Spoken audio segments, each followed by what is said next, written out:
Walter Freeman stands on the tarmac, his designer suit wrinkled, watching the plane that ejected him soar into the clouds. His phone buzzes, his net worth just hit $4.2 billion. The airline CEO's smug face flashes across the news on his phone. Perfect timing, Walter whispers. Tomorrow, everything changes. Before we dive into this incredible story of justice and transformation, let me know where you're watching from in the comments. If you appreciate stories about standing up against discrimination, hit that like button and subscribe to join our community. Now, let's see how one man's humiliation became the catalyst for an entire industry's awakening. Walter Freeman wasn't born into wealth or privilege. At 78 years old, his weathered hands told the story of a life built from nothing. Growing up in rural Alabama during the height of segregation, young Walter had witnessed the ugliest face of American racism. His father, a telephone line worker, would come home with stories of being denied promotions despite training the very white men who would become his supervisors. "Remember, son," his father would say, looking at Walter's eager face by the light of their modest kerosene lamp, "they can deny you a seat at their table, but nothing stops you from building your own." Those words became the foundation upon which Walter built his empire. Starting with a small telecommunications repair shop in 1972, he identified a critical gap in the market. Black communities and rural areas were consistently underserved by major providers. Walter saw opportunity where others saw obstacles. Freeman Communications began by installing reliable phone lines in neighborhoods the big companies ignored. When the digital revolution arrived, Walter pivoted quickly, becoming one of the first to bring affordable internet to underserved communities. By the early 2000s, his company had grown into a telecommunications giant worth billions. Despite his astronomical success, Walter never forgot his roots. He lived well but not extravagantly, channeling much of his fortune into foundations supporting education in low-income communities. His wife Evelyn had been his partner in both business and life until her passing 5 years ago from cancer. Since then, Walter had thrown himself even more deeply into his work and philanthropy. His grandson Darius, at 32, represented everything Walter had fought to achieve. With degrees from MIT and Harvard Business School, Darius had grown up with privileges Walter could only have dreamed of. Recently, Walter had begun the process of transitioning leadership of Freeman Communications to Darius, believing it was time for new energy and ideas. "Grandpa, you can't just let these things slide anymore," Darius would argue whenever Walter encountered discrimination, which still happened with alarming frequency despite his wealth and status. "Your generation suffered in silence so mine wouldn't have to. We need to call this behavior out." Walter would simply smile at his grandson's fire. "There are many ways to fight a battle, son. Sometimes the loudest voice isn't the most effective. Success is the best revenge, but justice is sweeter." This philosophy had guided Walter throughout his life. He preferred strategic action to public confrontation. When a luxury car dealership had a salesman follow him around suspiciously, Walter didn't create a scene, he bought the dealership and implemented new training protocols. When a restaurant host tried seating him by the kitchen despite empty tables with views, Walter didn't complain, he became an investor and restructured their customer service approach. Today, Walter was boarding Meridian Airlines flight FS-447 from Atlanta to Chicago, where he would meet Darius for an important charity gala benefiting inner-city tech education. Little did he know, this routine flight would become the catalyst for his most significant battle yet, and his most impactful victory. As he settled into his first-class seat, Walter straightened his custom-tailored suit jacket and opened his tablet to review his speech for tomorrow's event. The other passengers in first class were predominantly white businessmen who barely glanced in his direction. Walter was used to this invisible treatment, sometimes being overlooked was easier than being seen through prejudiced eyes. What he couldn't know was that in just 30 minutes, he would be standing alone on the tarmac, watching that very plane take off without him, setting in motion a chain of events that would transform not just one airline, but an entire industry's approach to racial equality. Walter settled comfortably into Seat 2A in the first-class cabin of Meridian Airlines Flight FS-447. He'd been a platinum-level frequent flyer for over 20 years, accumulating millions of miles as he built his telecommunications empire across continents. Flying first class wasn't a luxury for Walter, it was a practical choice that allowed him to work efficiently while traveling. As other passengers boarded, Walter noticed the typical pattern. Several white passengers nodded to him with the automatic courtesy of strangers sharing premium space. Others pointedly avoided eye contact, as if questioning his presence in first class. Walter had long ago learned to ignore these microaggressions, focusing instead on reviewing quarterly projections on his tablet. Flight attendant Heather Whitman, a blonde woman in her mid-40s with a practiced smile, moved efficiently through the cabin, offering pre-flight beverages to the first-class passengers. "Good afternoon, sir. Champagne? Orange juice?" she asked the young tech executive in 1A. "Sparkling water, please," the man replied without looking up from his laptop. Heather nodded and served him promptly before moving to the passengers across the aisle. Walter waited patiently, tablet in hand. When Heather passed by his seat without acknowledgement, he assumed she'd return. 5 minutes later, she had served everyone in first class except Walter. "Excuse me," Walter said politely as Heather passed again. "Could I get a glass of water, please?" Heather's eyes flickered over him briefly. "I'll be back around shortly," she said, then disappeared into the galley. Walter returned to his work, unbothered. 10 minutes passed. The boarding process was nearly complete, and Heather had returned to check on several other passengers, refreshing drinks and hanging jackets. She had not returned to Walter's seat. "Pardon me," Walter tried again, his voice gentle but firm as Heather passed. "I'd still like that water when you have a moment." "I'm quite busy right now, sir," Heather replied, her tone noticeably cooler than with other passengers. "We'll begin beverage service after takeoff." Walter nodded, though he noticed the businessman across the aisle had just received a fresh scotch. This wasn't Walter's first experience with selective service, and ordinarily, he might have let it go. But today, after a tiring week of meetings, the 78-year-old was genuinely thirsty. When Heather passed again, Walter raised his hand slightly. "I apologize for the interruption, but I've been waiting for water for quite some time now.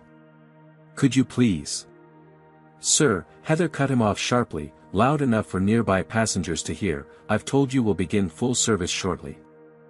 I need you to be patient and stop being aggressive."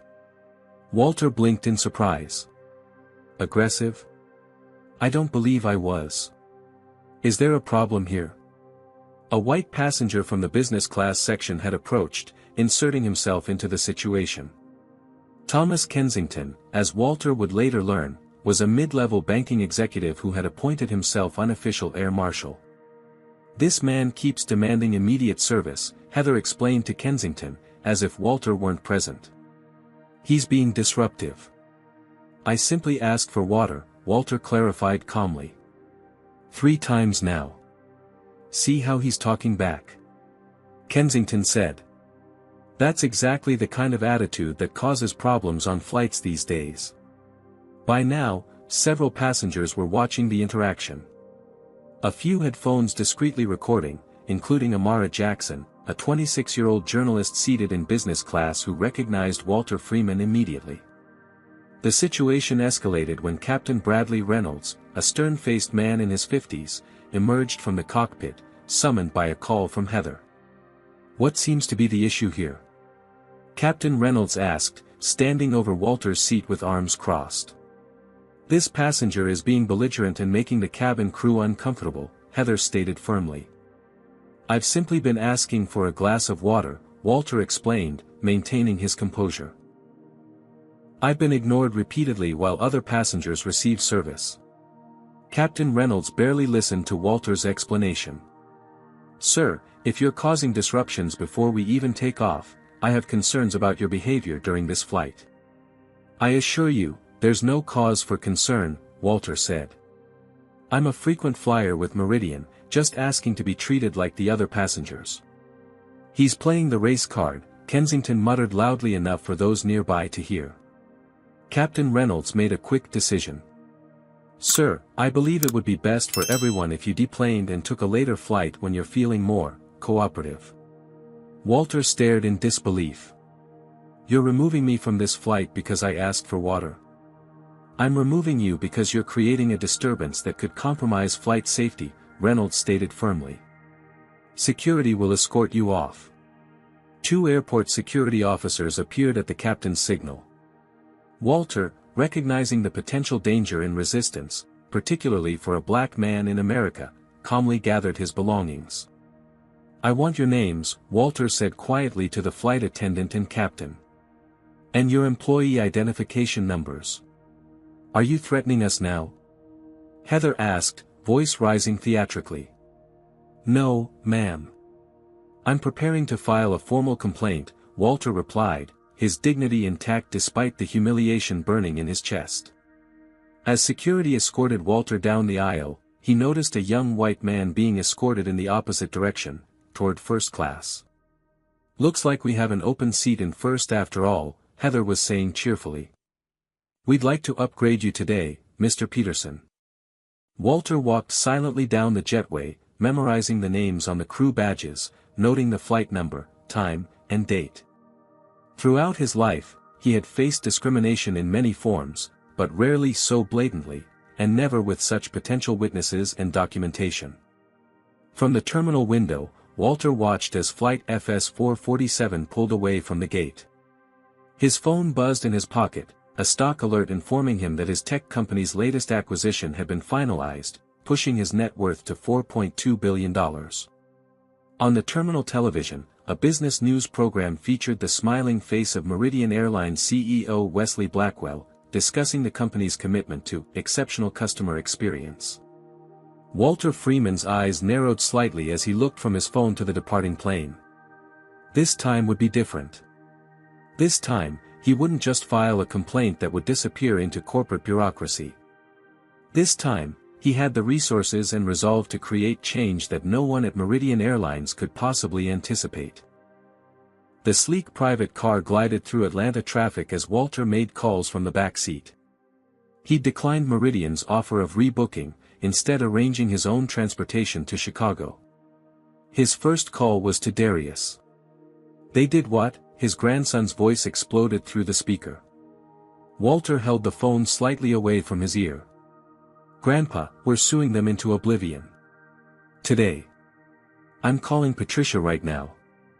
Darius, take a breath, Walter advised, his own voice steady despite the anger and humiliation still simmering beneath his composed exterior. I've already contacted Patricia. She's meeting me at the Ritz in an hour.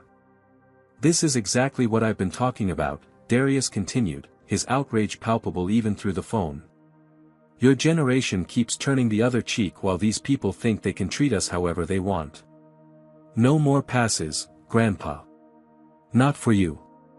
Walter gazed out the window at the Atlanta skyline, a city transformed since his childhood yet still harboring the shadows of its segregated past.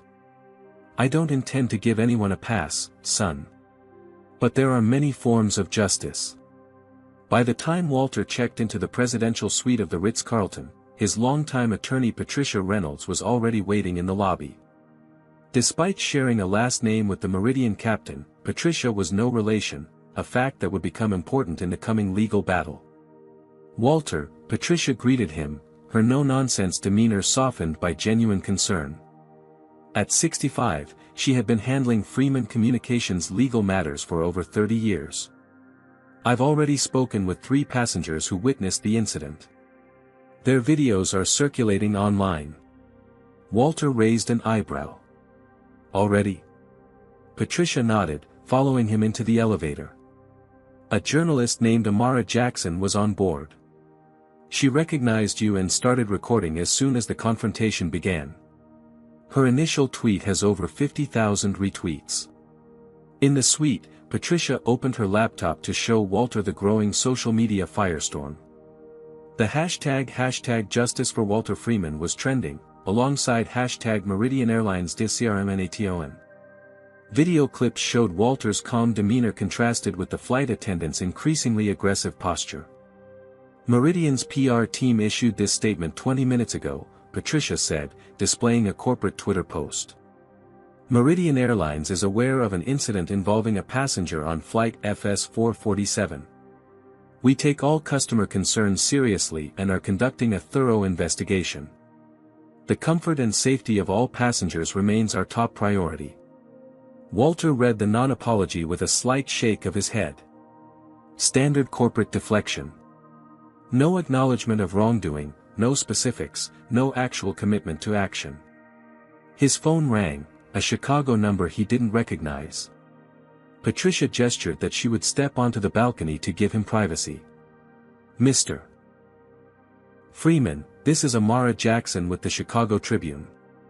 I was on your flight today and witnessed everything. I'd like to get your statement for an article I'm writing. Walter considered for a moment. Ms. Jackson, I appreciate your interest, but I'll need to decline comment at this time. I understand, sir. But people should know how Meridian treated one of America's most successful black businessmen. Your story matters. Perhaps, Walter replied thoughtfully. But this isn't just about me. When the time is right, I'll have more to say. Until then, I trust you'll report the facts as you observe them. After ending the call, Walter stood at the window, watching the sunset paint Atlanta's skyline in gold and crimson.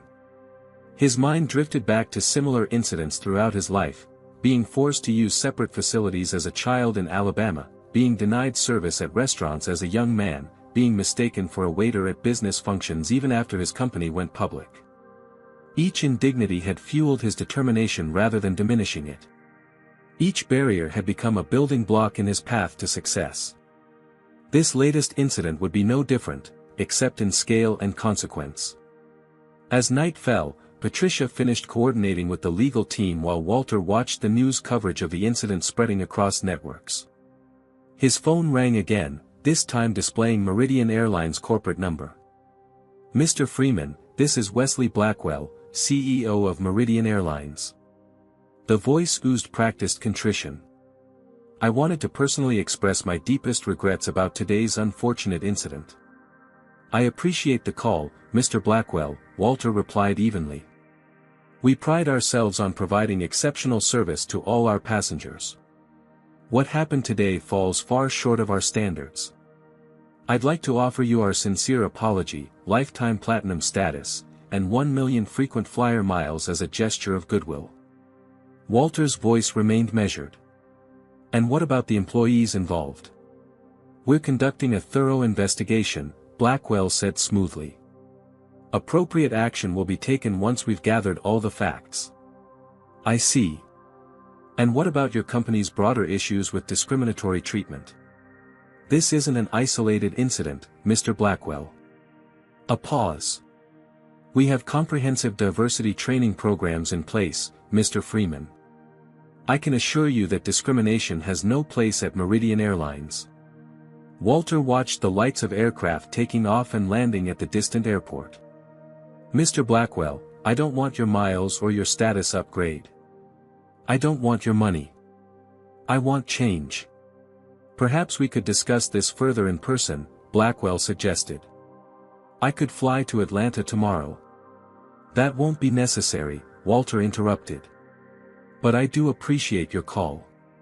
Good night, Mr. Blackwell. After hanging up, Walter turned to find Patricia watching him with a knowing smile. You have that look, Walter. What look? He asked innocently. The same look you had before you revolutionized rural telecommunications. The same look you had before acquiring that tech startup everyone said would fail. She closed her laptop. You're planning something much bigger than a lawsuit, aren't you? Walter's eyes gleamed with purpose. Patricia, I want you to assemble the team. Legal, financial, PR, everyone. Tomorrow morning, 6 a.m. What should I tell them it's regarding? Walter smiled slightly. Tell them it's about justice. And transformation. The morning sun streamed through the floor-to-ceiling windows of the Ritz-Carlton's conference room as Walter addressed his hastily assembled team of advisors.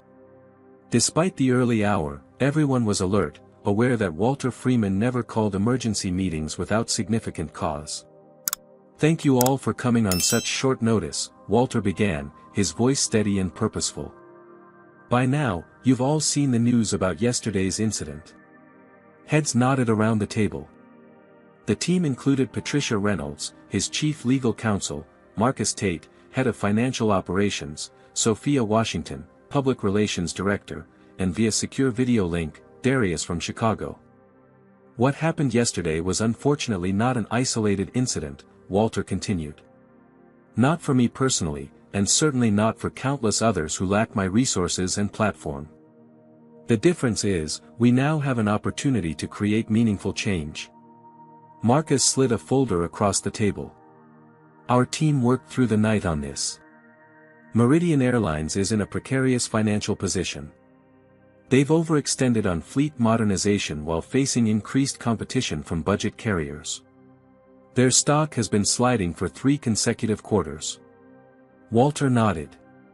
"And their response to this PR crisis?" Sophia consulted her tablet. "Standard corporate damage control. They've issued a slightly stronger statement this morning, suspending the flight attendant pending investigation. Social media remains heavily negative, with boycott calls gaining traction. They're vulnerable. Which brings me to my decision," Walter said, standing to look out at the Atlanta skyline. "I intend to acquire a controlling interest in Meridian Airlines." The room fell silent for a moment before erupting in surprised comments. "Walter, that would require billions," Marcus started. "4 billion, approximately, for a 51% stake," Walter confirmed. "Well within our capacity, especially if we leverage Freeman Communications stock." Patricia leaned forward. "This is about more than justice for one incident, isn't it?" Walter turned back to the table, his expression serious. "When I was 10 years old, my father took me to Montgomery to hear Dr. King speak. Afterward, we got caught in a rainstorm waiting for the segregated bus. A white taxi driver refused to take us, even with my father offering triple the fare. He paused, the memory still vivid after nearly 7 decades. We stood in that rain for 2 hours. When we finally got home, I was angry, crying. My father sat me down and said something I never forgot: "Son, there are 2 kinds of change in this world. There's the kind where you change yourself to survive the system, and there's the kind where you change the system itself. The second kind is harder, takes longer, but it's the only one that matters in the end." Walter looked at each person around the table. "Throughout my career, I've fought discrimination by building my own table when I wasn't welcome at theirs. But sometimes, that's not enough. Sometimes, you need to transform the existing structures from within." Darius spoke up from the video screen. "Grandpa, I support you completely, but I'm concerned about the risks. This would be the largest acquisition you've ever attempted, and in an industry you've never operated in." "Valid concerns," Walter acknowledged. "Which is why I need each of you to think carefully about whether you're with me. This won't be easy." Marcus pulled up financial projections on the conference room screen. "If we move quickly and quietly, we could begin acquiring shares at current market prices. With their stock depressed from recent performance issues and now this PR disaster, the timing is actually favorable." "But Walter," Patricia cautioned, "a hostile takeover of this magnitude will be met with significant resistance. The old guard won't surrender control easily, especially to a black owner. This could get ugly." Walter nodded. "I'm counting on it. Sometimes systems only change when their dysfunction is fully exposed." The team spent the next hour discussing logistics, strategies, and potential pitfalls. As the meeting concluded, Walter asked everyone to leave except Darius on the video call. "You've been unusually quiet, Darius. What's really on your mind?" Walter asked his grandson. Darius hesitated. "I'm worried about your health, Grandpa. The stress of this fight at your age." Walter smiled softly. "I appreciate your concern. But I'm not doing this just for me, or even just for you. I'm doing this for that young flight attendant's children, who are learning from her example. I'm doing this for that captain's grandchildren, who deserve a better world than the one he's maintaining. And I'm doing this for every person who's ever swallowed their dignity just to get from point A to point B. After a moment of reflection, Walter added, besides, what better way to spend my remaining years than fighting one last meaningful battle? The determination in Walter's eyes silenced any further objections from Darius. This wasn't just about revenge or even justice, it was about legacy. What do you think about Walter's decision? Would you have taken legal action instead of attempting to buy the airline?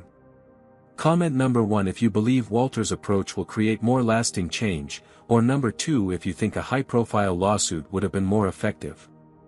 Don't forget to like this video and subscribe to our channel for more stories of justice and transformation. The real question is, how exactly would Walter Freeman execute such an ambitious plan against a corporation determined to protect itself? And what would happen when the airline discovered who was buying up their shares? Let's continue. The next 3 weeks unfolded like a high-stakes chess match, with Walter Freeman making moves that remained invisible to his opponent. Operating from a secure office suite in downtown Atlanta, Walter's financial team executed a sophisticated strategy to quietly accumulate Meridian Airlines stock.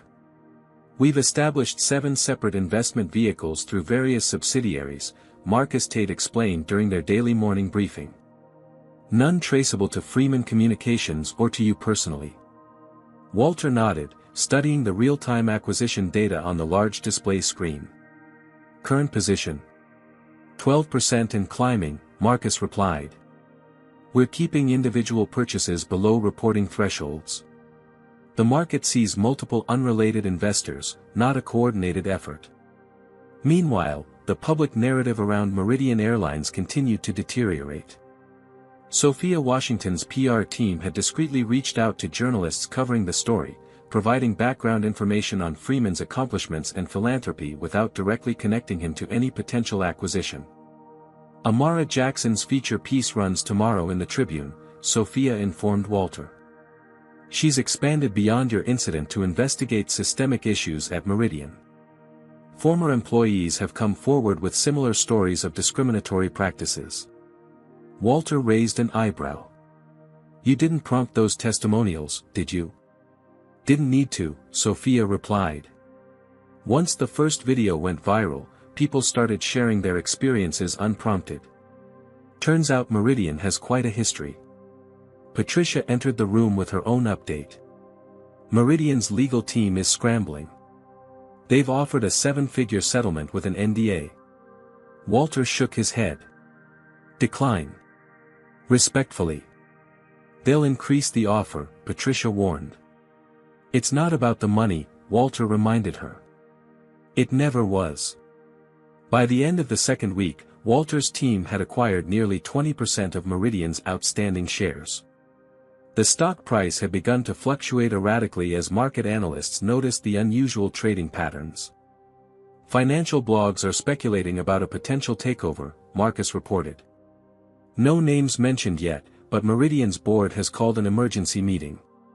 Walter nodded thoughtfully. Time for the next phase. Arrange meetings with the top 5 institutional shareholders. These meetings proved crucial. Walter personally met with representatives from major investment funds that collectively controlled another 15% of Meridian's stock.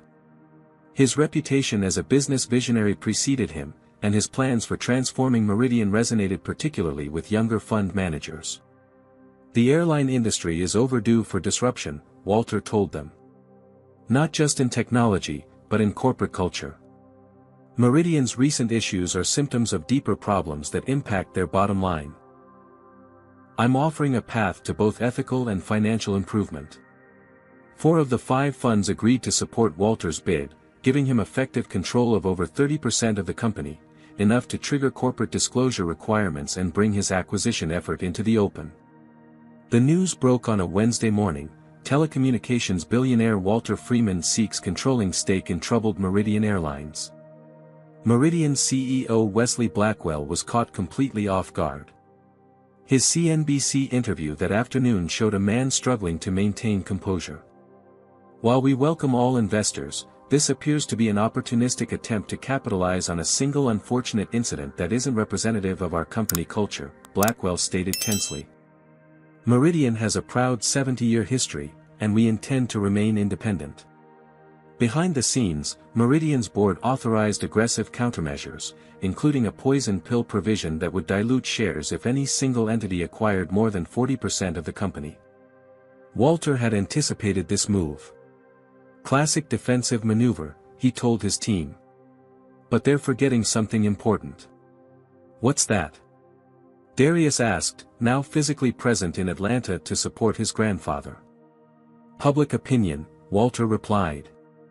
In this climate, their defensive tactics will be viewed as exactly what they are, a privileged organization fighting to maintain the status quo against change led by a black businessman after they discriminated against him. Not a good look.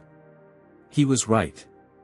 When Meridian announced their defensive measures, the backlash was immediate. Hashtags like #LetWalterLead and #TransformMeridian began trending. More importantly, consumers began choosing other airlines, accelerating Meridian's financial problems. By the end of the third week, Walter's team had secured commitments from shareholders representing 47% of the company. They were tantalizingly close to the controlling stake they sought. The physical toll on Walter became increasingly apparent, however. Though he never complained, Darius noticed his grandfather taking more frequent breaks and occasionally wincing from back pain. The stress of the high-stakes acquisition was considerable, even for a man with Walter's experience. "Grandpa, you need to rest," Darius insisted one evening, finding Walter still working at 11 p.m. "I'll rest when it's done," Walter replied, not looking up from the documents he was reviewing. "The team can handle the details. That's why you hired them." Walter finally looked up, removing his reading glasses. "You know why I can't step back now, don't you?" Darius nodded slowly. "Because you've never had the luxury of showing weakness." "That's right," Walter confirmed quietly. "Not as a black man in America, and certainly not as a black businessman. The moment I show any crack in my resolve, they'll swoop in like vultures. I've seen it happen too many times." The truth of his words hung heavily in the room. Despite his billions, despite his accomplishments, Walter still operated in a world that granted him less margin for error than his white counterparts. The chess game intensified when Meridian's management began reaching out to potential, white knight, investors, friendly parties who might counter Walter's bid. Several prominent airlines expressed interest, sensing an opportunity to eliminate a competitor through acquisition. "We have a leak," Marcus announced during an emergency evening meeting. "Someone from one of the investment funds tipped off Meridian's board about our strategy for the shareholders meeting next week." Walter remained unperturbed. "Adjust accordingly. Move up our timeline. That means going public with our full proposal tomorrow," Patricia cautioned. "We'd planned to wait until we had the full 51% locked down." "Sometimes you have to force your opponent's hand," Walter replied. "Prepare the press release and regulatory filings. Tomorrow, we lay all our cards on the table." That night, alone in his hotel suite, Walter stood at the window overlooking Atlanta. His phone buzzed with a text from an unknown number. "This is Amara Jackson. I have information about Captain Reynolds you need to see. Can we meet?" Walter studied the message thoughtfully. Journalists had been trying to get exclusive comments from him for weeks. But something about this felt different. "Send the information securely to my attorney, Patricia Reynolds," he replied. "If it's relevant, we'll be in touch." Minutes later, Patricia called. "Walter, you need to see this. Amara Jackson has obtained Captain Reynolds' personnel file from a whistleblower at Meridian. There's a pattern of discriminatory incidents spanning 15 years, all buried by management." Walter's expression hardened. "This isn't just about one flight attendant and one captain, is it?" "No," Patricia confirmed. "This is systemic. And there's more. Reynolds is apparently Wesley Blackwell's former brother-in-law. Family connections have kept him protected despite multiple complaints." Walter sat heavily in his chair, feeling the weight of confirmation. What had happened to him wasn't an isolated incident but part of a corporate culture that enabled and protected discriminatory behavior. "Thank Ms. Jackson for the information," Walter instructed. "And tell her I'll have a statement for her after tomorrow's board meeting." As Walter finally prepared for bed, his phone rang one last time. It was Wesley Blackwell himself. "Freeman," the CEO's voice was tense but controlled. "This has gone far enough. Name your price to walk away." Walter smiled slightly at the desperation evident in Blackwell's tone. "Mr. Blackwell, you still don't understand. This isn't a negotiation or a shakedown. This is a transition of leadership. You know nothing about running an airline." "Perhaps," Walter conceded. "But I know a great deal about running a company with integrity. Something Meridian could use right now." After hanging up, Walter sent a final message to his team: "Tomorrow, we make history." The chess game was approaching its final moves. Walter had positioned his pieces strategically across the board. Now it was time for checkmate. The Meridian Airlines corporate headquarters in Atlanta projected power and stability, a 40-story glass tower stretching toward the sky, its logo emblazoned prominently near the top.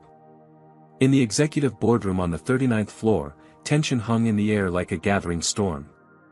The emergency board meeting had been called to address the Freeman situation, as CEO Wesley Blackwell had labeled it in his memo. 14 board members sat around the massive mahogany table, their faces grave as they reviewed financial projections showing the company's accelerating decline since the incident. "Gentlemen, ladies," Blackwell began, his voice strained despite his attempt at confidence. "We face an unprecedented threat to our company's independence. In the 3 weeks since the unfortunate incident involving Mr. Freeman, our stock has declined 17%. More concerning is the coordinated attempt by Freeman and his associates to acquire a controlling interest in Meridian." Edward Whitfield, the longest-serving board member at 74, cleared his throat. "The poison pill provision should prevent an outright hostile takeover, Wesley." "Under normal circumstances, yes," Blackwell conceded. "But Freeman has been extraordinarily creative in structuring his acquisition. He's garnered support from institutional investors representing nearly 47% of outstanding shares. He's just 4% away from effective control." The boardroom doors opened unexpectedly, and all heads turned as Walter Freeman himself walked in, followed by Darius and Patricia Reynolds. The board members stared in shocked silence. "Mr. Freeman," Blackwell sputtered, "this is a closed board meeting. You have no right." "Actually, I do," Walter replied calmly, placing a document folder on the table. "As of 9 a.m. this morning, I am the beneficial owner of 27% of Meridian Airlines common stock. SEC regulations entitle significant shareholders to representation at board meetings where their interests may be materially affected." Patricia distributed copies of the regulatory filings confirming Walter's status. Board members flipped through the documents with growing alarm. "This is highly irregular," protested Catherine Montgomery, one of only 2 women on the board. "We should adjourn until our attorneys can review these claims." "My attorneys are available for consultation right now," Walter offered reasonably, gesturing to Patricia. "But perhaps before we get lost in legal technicalities, we might address the actual issues at hand." Blackwell's face had reddened considerably. "What exactly do you want, Freeman? If this is about extracting a settlement for your alleged mistreatment." "Alleged?" Walter interrupted, his voice hardening slightly. "There are 17 videos of the incident from different passenger perspectives. The facts aren't in dispute, Mr. Blackwell." Walter took a seat at the empty chair at the far end of the table. Darius and Patricia remained standing behind him. "What I want is simple," Walter continued. "I want Meridian Airlines to become the industry leader in equitable treatment, diverse representation, and customer dignity. I want meaningful changes in hiring, training, and accountability. And I want new leadership to implement these changes." "You want my job," Blackwell said flatly. "I want the right person in your job," Walter corrected. Someone committed to transformation rather than damage control. Edward Whitfield leaned forward. Mr. Freeman, while we respect your accomplishments in telecommunications, airline operations require specialized expertise. Indeed they do, Walter agreed. Which is why I've assembled a transition team that includes former executives from 3 major carriers. This isn't about my ego, Mr. Whitfield. It's about changing a corporate culture that allowed discrimination to become standard operating procedure. Blackwell laughed dismissively. One isolated incident with a difficult passenger does not constitute a pattern. I was hoping you'd say that, Walter replied, nodding to Patricia, who distributed another set of documents. This is a summary of discrimination complaints filed against Meridian over the past decade. 173 formal complaints, 42 of which involved the same flight attendant who confronted me. 37 incidents involved Captain Reynolds. The board members flipped through the pages with growing discomfort. And here's the most telling statistic, Walter continued. Of those 173 complaints, 0 resulted in termination. Only 12 led to any disciplinary action whatsoever. The rest were dismissed, settled with NDAs, or simply ignored. Catherine Montgomery looked up from the documents, visibly disturbed. If these figures are accurate. They are, Walter assured her.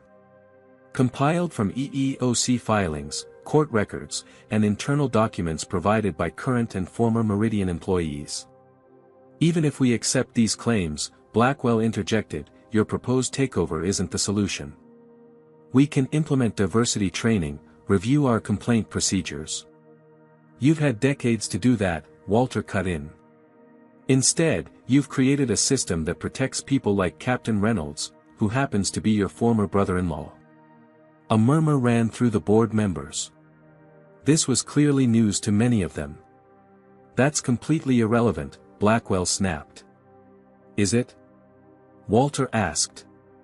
Then perhaps we should bring in Captain Reynolds and Ms. Whitman to explain their actions directly to the board. Blackwell looked to his executive assistant hovering near the door. That won't be necessary.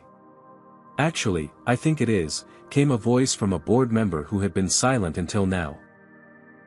James Chen, representing one of the institutional investors, had been watching the exchange carefully. I'd like to hear from the employees involved. After a tense silence, Blackwell nodded reluctantly to his assistant, who left to summon the flight crew members. While they waited, Walter addressed the board directly. Ladies and gentlemen, I understand your concern about an outsider gaining control of your company. Change is always uncomfortable. But consider this, Meridian stock has underperformed industry averages for 7 consecutive quarters. Customer satisfaction ratings have dropped to second lowest among major carriers.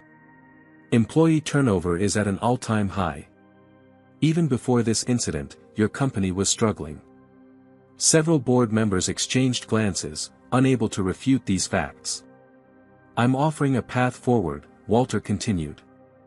Not just ethical compliance, but a genuine transformation that will distinguish Meridian in a crowded marketplace. Diversity isn't just a moral imperative, it's good business. The boardroom doors opened again, and Captain Bradley Reynolds entered, followed by flight attendant Heather Whitman. Both appeared uncomfortable, clearly not having expected to face Walter Freeman himself. Captain Reynolds, Ms. Whitman, Walter greeted them with professional courtesy. Thank you for joining us. Reynolds straightened his uniform jacket defensively. We were told our presence was required. Indeed, Walter replied. The board is reviewing the events of Flight FS 447 3 weeks ago. I believe your perspective would be valuable. Everything was documented in my incident report, Reynolds stated flatly. Yes, I've read it, Walter nodded. You claimed I was being aggressive and disruptive. I'm curious what specific behaviors led you to that conclusion. Reynolds shifted uncomfortably. The flight attendant reported that you were making repeated demands and creating a disturbance. I asked for water 3 times over 30 minutes, Walter clarified. Is that typically considered aggressive behavior? Before Reynolds could answer, Heather Whitman interjected, "You were using a tone that made me uncomfortable." "A tone?" Walter repeated. "Could you describe this tone? Was I shouting? Using profanity? Making threats?" "No, but..." Whitman struggled to articulate her perception. "You were being insistent." "I see," Walter said thoughtfully. "Ms. Whitman, do you recall serving other first-class passengers beverages before takeoff that day?" "That's standard procedure," she acknowledged. "Including the gentleman in seat 1A? And those across the aisle from me?" Whitman's eyes darted to Blackwell, who gave an almost imperceptible nod. "I don't specifically recall." "Fortunately, the videos are quite clear on this point," Walter noted. "Every first-class passenger received pre-flight beverages except me. When I asked, politely, according to multiple witnesses, I was repeatedly ignored. Why was that, Ms. Whitman?" The flight attendant's composure began to crack. "I was busy with other duties." "Yet you found time to serve other passengers," Walter pressed. "Including providing a second scotch to the gentleman across the aisle immediately after telling me you were too busy to bring water." Catherine Montgomery interjected, "Mr. Freeman, what is your point with this line of questioning?" Walter turned to address the entire board. "My point, Ms. Montgomery, is that what happened to me wasn't an isolated incident or a misunderstanding. It was the product of implicit bias at best, and overt discrimination at worst. And instead of addressing it, Meridian's leadership has chosen to defend and protect the employees responsible." Captain Reynolds had been growing increasingly agitated. "This is ridiculous. 30 years of service, and my career is being threatened because some entitled passenger couldn't wait for his water." The room fell silent at Reynolds' outburst. Walter simply raised an eyebrow, allowing the captain's words to hang in the air. "Entitled?" Walter finally repeated quietly. "Captain Reynolds, do you consider a paying first-class passenger entitled for expecting the same service provided to everyone else in the cabin?" Reynolds realized his mistake too late. "That's not what I meant." "I think it's exactly what you meant," Walter replied. "And that's precisely the problem we're here to address." Walter turned back to the board. "Ladies and gentlemen, you have a choice to make today. You can continue down the path you've been on, defending discriminatory behavior, losing customers, and watching your company's value decline. Or you can embrace transformation." He slid a formal proposal across the table. "My offer is straightforward. I will provide the capital needed to implement comprehensive reforms, refresh your fleet, and rebuild your brand. In exchange, I ask for a controlling interest and the authority to appoint new leadership committed to these goals." For the next hour, the board deliberated while Walter, Darius, and Patricia waited in an adjacent conference room. The discussion inside was heated, with raised voices occasionally audible through the walls. Finally, they were called back in. Edward Whitfield, now acting as spokesman, addressed Walter directly. "Mr. Freeman, the board has voted to accept your proposal with certain conditions regarding operational continuity and employee protections." The vote was 9-5 in favor. Walter nodded, noting which board members looked displeased with the outcome. Those would be the ones to watch carefully during the transition. Wesley Blackwell sat stunned, his future suddenly uncertain. "This is a mistake," he muttered. "No, Mr. Blackwell," Walter replied. "This is accountability. Something long overdue at Meridian Airlines." As the meeting concluded, Captain Reynolds approached Walter by the elevator. "You won't get away with this," he said quietly. "People won't accept someone like you running things." Walter met the captain's gaze steadily. "That's where you're wrong, Captain. The world is changing. And now, so is Meridian Airlines." As Walter, Darius, and Patricia descended in the elevator, Darius squeezed his grandfather's shoulder. "You did it." Walter shook his head slightly. "No, son. We've only just begun." 1 year to the day after Walter Freeman was ejected from Meridian Airlines Flight FS-447, he stood before a crowd of employees, industry leaders, and media at Hartsfield-Jackson Atlanta International Airport. Behind him, gleaming in the morning sun, sat the first aircraft bearing the new logo of Freeman Global Airways, formerly Meridian Airlines. The rebranding represented the final step in the company's transformation, symbolizing the complete break from its troubled past and the new direction under Freeman leadership. The new livery featured a stylized phoenix rising from abstract waves, representing rebirth and the connecting of diverse global communities. A year ago today, Walter began, his voice steady despite his advancing age. I stood on a tarmac not unlike this one, watching a plane take off without me after I was removed for simply asking to be treated with the same dignity as other passengers. The crowd, familiar with the story that had made national headlines, listened intently. Today, I stand before you not as a victim of discrimination, but as the architect of transformation. Not alone, but alongside thousands of dedicated employees who embraced a vision of what this airline, and indeed, this industry, could become. Walter gestured to Darius, who stood nearby with the executive leadership team, notably the most diverse in the industry. Today, I officially retire and pass full leadership to my grandson, Darius Freeman, who has proven himself not just as my successor but as a visionary in his own right. Applause erupted as Darius stepped forward to embrace his grandfather. The elder Freeman's health had stabilized, but at 79, he was ready to step back from daily operations while remaining as chairman emeritus. After Darius made brief remarks about continuing the company's commitment to transformation, a surprising announcement followed. Walter had been selected to receive the Presidential Medal of Freedom for his contributions to business innovation and civil rights advancement. This recognition belongs not to me alone, Walter said when the announcement was made, but to everyone who has been part of this journey, including those who initially stood against us but found the courage to change.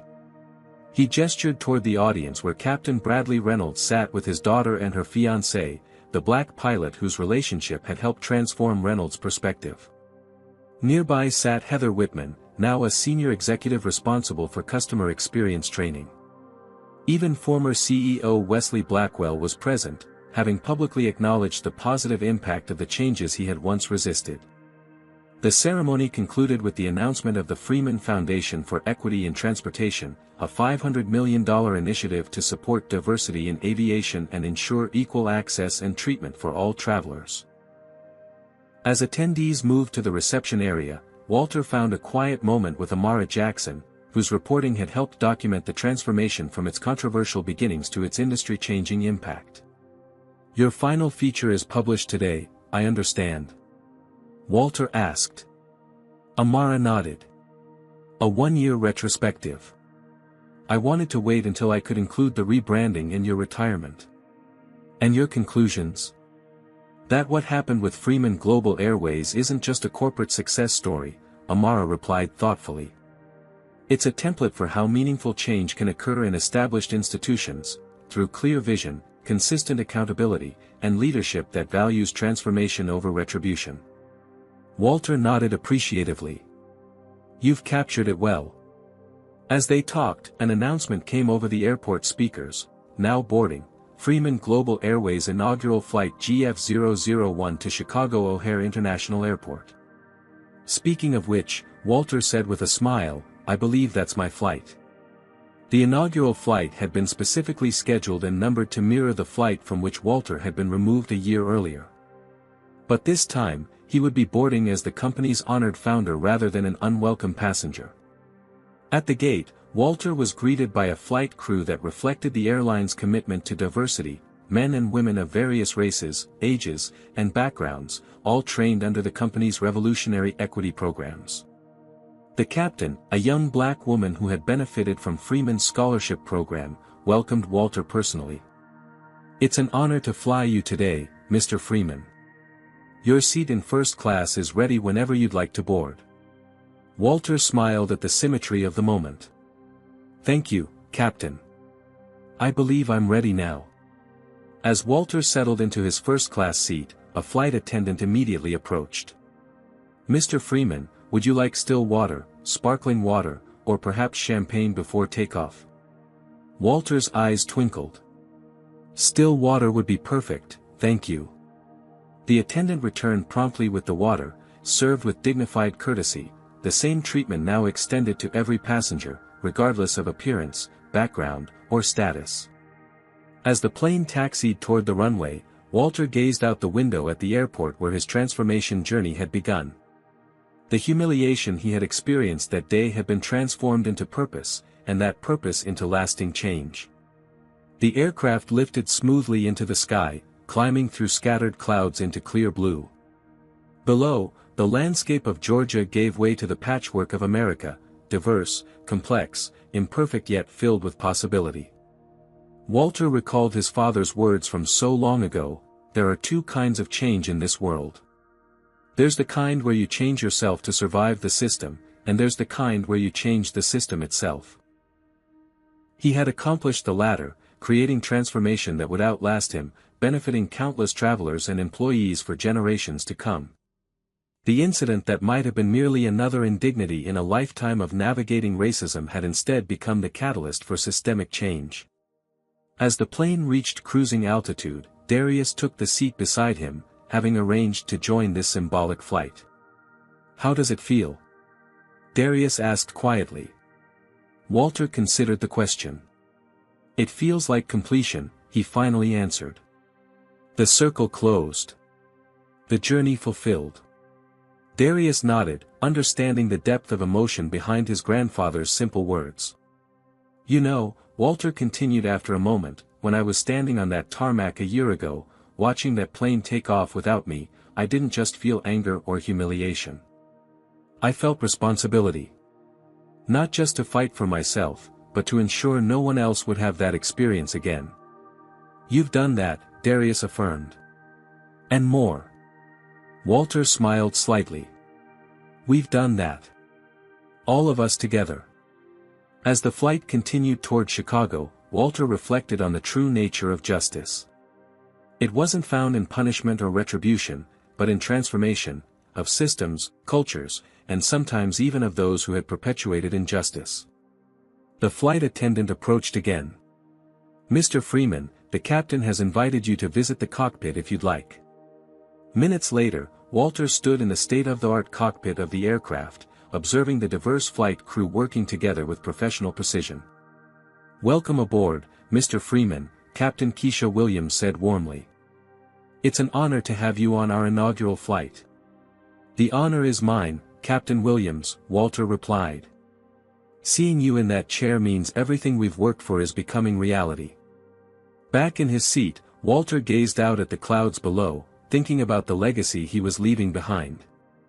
Not just a successful company or personal wealth, but a transformation in how people were treated, with dignity that transcended race, gender, age, or status. As the plane began its descent into Chicago, Walter felt profound gratitude. The $4.2 billion he had invested in acquiring and transforming Meridian Airlines, now Freeman Global Airways, had yielded returns far more valuable than money could measure.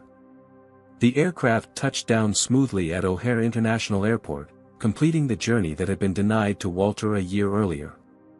As he deplaned, Walter was greeted by a crowd of employees, many of whom had benefited directly from the company's transformation. "Mr. Freeman," one young ground crew member said, shaking his hand, "my mother was a flight attendant for Meridian for 20 years. She always said she stayed despite the discrimination because someone needed to be there to help the next generation. She would have loved to see this day." Walter smiled, deeply moved. "What's your name, young man?" "Michael Reynolds, sir." "Any relation to Captain Bradley Reynolds?" The young man nodded. "My uncle. He and my mom didn't always see eye to eye, especially about the changes at the airline. But even he admits now that what you did was necessary." These personal connections, these human stories of change and growth, represented Walter's true legacy, far beyond balance sheets or stock prices. Later that evening, at a gala celebration in Chicago, Walter formally handed the company leadership to Darius. As he placed the symbolic company pin on his grandson's lapel, Walter saw in Darius's eyes the same determination and vision that had driven his own success. "Ladies and gentlemen," Walter addressed the assembled crowd, "a year ago, discrimination on an airplane led to a $4 billion response that transformed not just one company, but an entire industry's approach to human dignity. Today, we celebrate not the end of that journey, but its continuation under new leadership." The applause was thunderous as Darius stepped forward. "My grandfather taught me that true success isn't measured by personal wealth or power," Darius began, "but by the positive impact we create in the world around us. Under my leadership, Freeman Global Airways will continue to set the standard for equity, dignity, and excellence in the aviation industry and beyond." As Walter watched his grandson speak, he felt the weight of his years but also the lightness of knowing his work would continue. The transformation he had initiated had taken on a life of its own, extending far beyond what he could have accomplished alone. The incident that had begun as a personal humiliation had become the catalyst for systemic change. Walter's response, using his resources not for revenge but for transformation, had created a legacy that would benefit countless travelers and employees for generations to come. In that moment, surrounded by the fruits of his vision and the promise of its future, Walter Freeman knew with absolute certainty that his $4 billion response to discrimination had been the best investment of his life. Walter Freeman's story teaches us that true power lies not in retaliation but in transformation. When faced with discrimination, he could have pursued legal action or public shaming, but instead chose to create lasting systemic change. His approach demonstrates that sometimes the most effective response to injustice is to rebuild the system that allowed it to happen. The story also highlights how wealth and influence, when directed toward positive change rather than personal gain, can transform not just one company but an entire industry. Walter understood that discrimination wasn't just a personal affront but a systemic failure that affected countless others without his resources or platform. Perhaps most importantly, Walter's journey shows us that change must be both structural and cultural. New policies alone wouldn't have transformed Meridian Airlines without the parallel commitment to changing hearts and minds. His willingness to offer redemption to those who had wronged him, from Heather Whitman to Captain Reynolds, created space for genuine growth rather than merely punitive compliance. In our own lives, we may not have billions at our disposal, but we all have the capacity to respond to injustice by working toward transformation rather than simple retribution. Walter's legacy reminds us that the most powerful response to discrimination isn't just personal success, but creating systemic change that lifts everyone up. What moment in Walter Freeman's journey resonated with you most? Have you ever witnessed or experienced discrimination that led to positive transformation? Share your thoughts in the comments below. If this story inspired you to think differently about responding to injustice, please like this video and subscribe for more powerful stories of resilience and change. Remember, every one of us has the power to transform our corner of the world. Thank you for joining us on this journey, and may you find the courage to turn your own challenges into catalysts for positive change.